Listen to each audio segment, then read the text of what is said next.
The following program does not offer personal medical advice. Please consult your doctor before using any treatment or product we cover.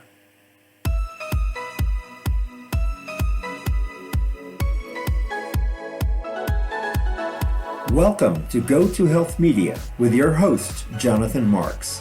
We provide a welcoming environment where experts educate you on important health topics, answer your questions, and provide information from which you can benefit in consultation with your doctor.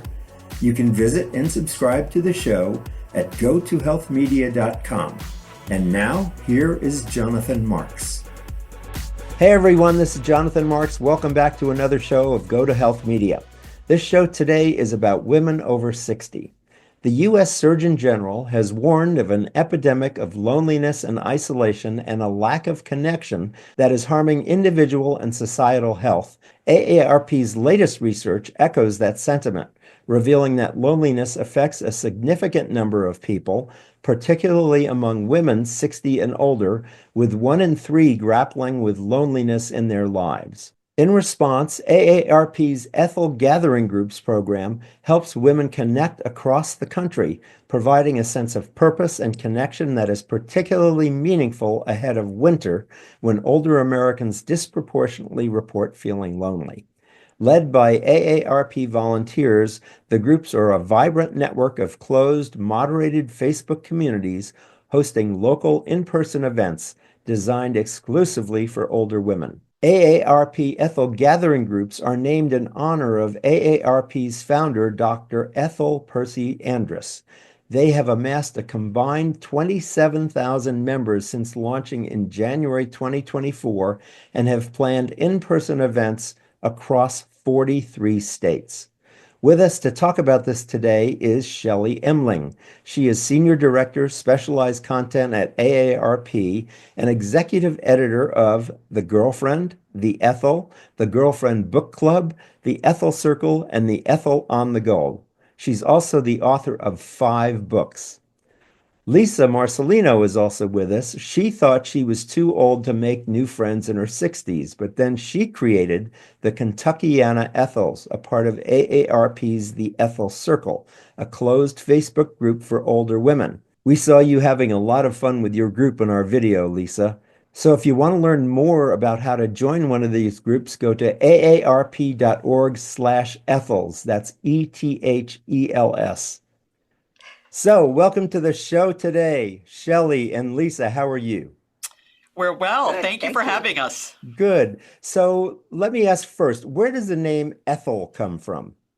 So, Ethel is named after Dr. Ethel Percy Andrus, the founder of AARP. She spent most of her life championing the rights of older adults in America, and she especially was interested in social isolation and bringing older adults together. Wonderful. And tell us about now I understand these Ethel groups just launched in January 2024. Is that correct? Yes, they launched almost a year ago. Correct. Wonderful. And what have you discovered about loneliness among women since launching these groups?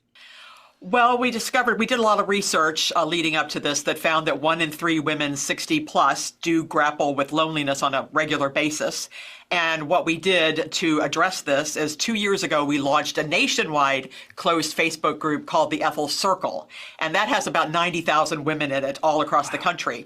Wow. And within launching that group, within weeks, we noticed that the women were raising their hand and trying to get together in person in towns and cities around the country. So that's why a year ago, we decided to launch the Ethel local gathering groups so that we would create Facebook groups for your town or your city or region, and then through which you can organize events, meetups, gatherings, and make new friends. I know there's 2 groups in Wisconsin, for example. And I understand that there are groups now in 43 states. Is that correct? In 44 states, there are 44 groups, and now. Okay. we hope to hit all 50 within the next month or 2. Wonderful. Great. And so if you want to learn more, we're going to talk about this a lot more, but it's aarp.org/ethels, That's right. ETHELS. That's exactly right. Shelley, what's been the impact of across the country since you've launched these groups? What have you seen? Well, there's 27,000 older women who have joined a Ethel gathering group since the first of the year, and we have surveyed these members, and they say that before the gathering groups, about two-thirds of them did really feel disconnected and isolated. Since joining a group, they have found support, companionship, friendship. Many of these women have made friends for the first time in decades, they tell me. Wow. So they're joining these close Facebook groups. They're safe spaces where they can share about their personal lives, but also organize in-person events to make friends. Great. Lisa, you started a group in Kentucky, is that correct? I did. I did. It was Yeah. based on the same thing, realizing that the Ethel Circle was so big that we needed smaller groups, and that's how I got connected with the smaller groups. And how did you learn about it in the first place?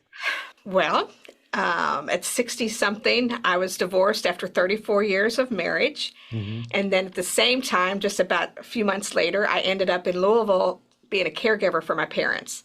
So my social life totally went crazy as far as nothing. I had a Yes, busy I life and was then I gonna had say, nothing. yes. So I needed something to look forward to. I needed somebody to vent with. And when we started this smaller group, we started off just, does anybody in the Louisville area want to have dinner or lunch? And that's how it came to be. And I stepped out of my comfort zone to just make my own fun. And several people have done the same. They followed in my footsteps. And tell me about stepping out of your comfort zone. What was holding you back? Well, being single, I mean, I think that the world has a lot of couples in it. And so a lot of my friendships prior were couples. And although they always were kind enough to include me, it was just different. Yeah. So when our group has a lot of married couples in it as well, or married women as well, but they have similar things to what I have, maybe caring for a parent or maybe a child that lives far away that they never get to see, those types of things. So we can talk about that, we can vent, but we try to keep it really positive because there's some really funny women in this group and they get a chance to show their humor.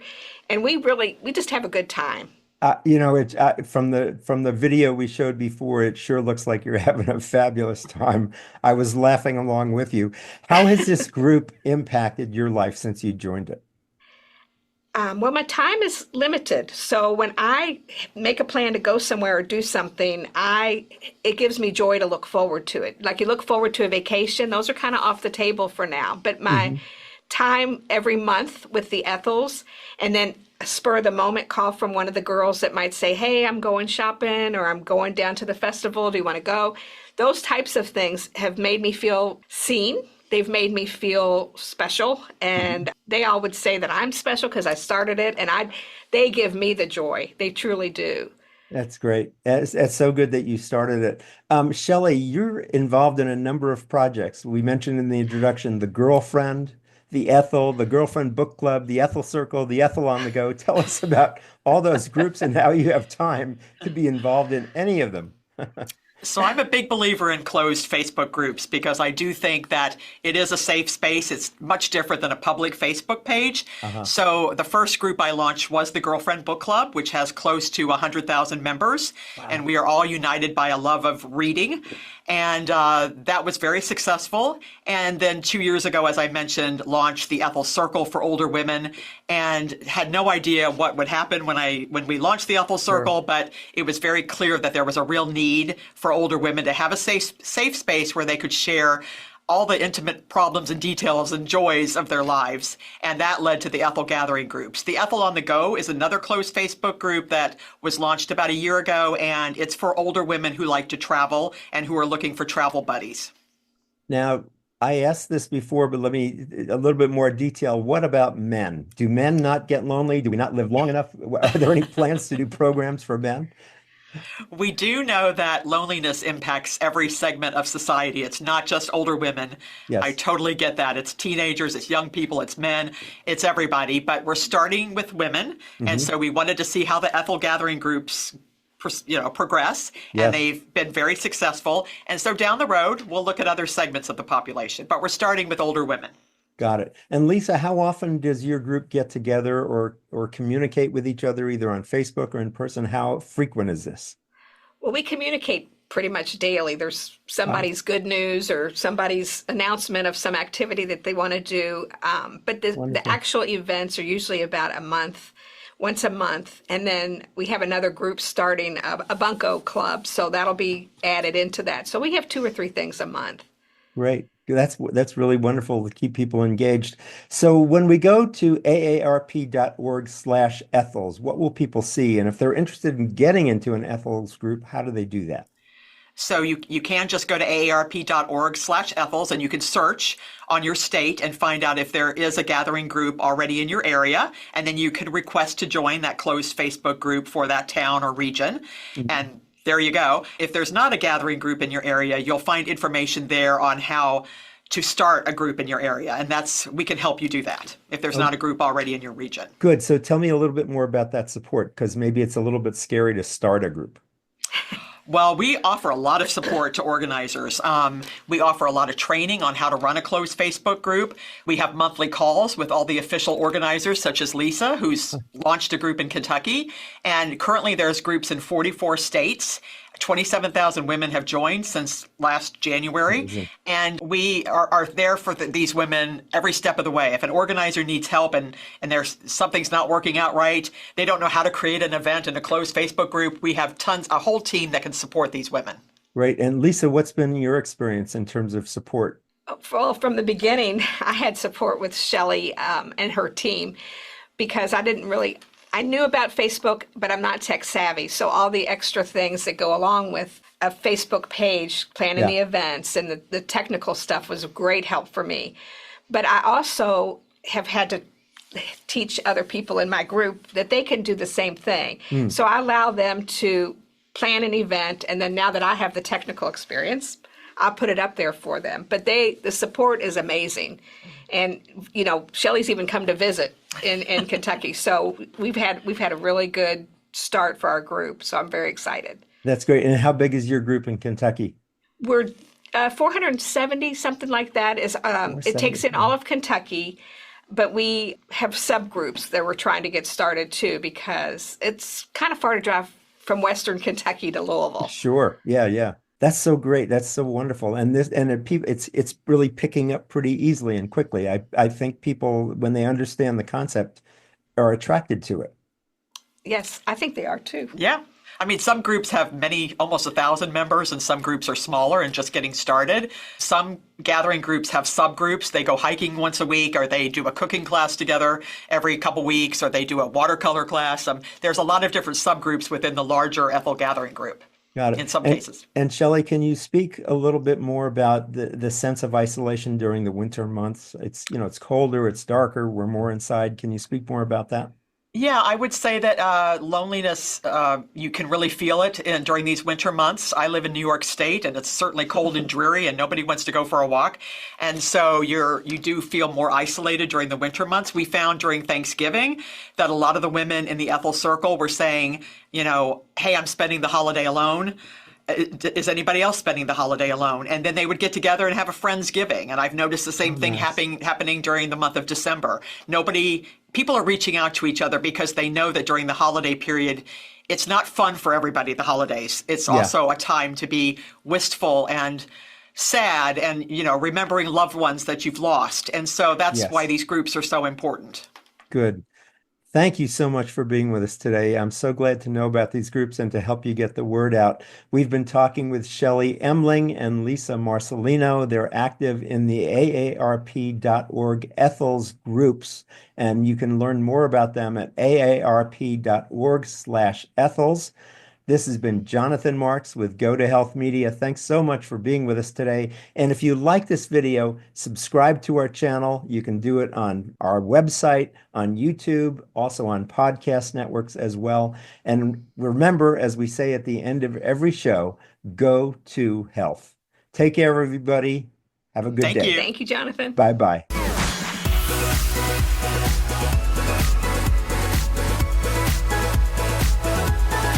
Thank you for tuning in this week to Go to Health Media. Be sure to join Jonathan Marks and another health expert next time. You can also catch the program on your favorite podcast platform. Until our next show, be sure to visit us on the web at gotohealthmedia.com and elevate your life.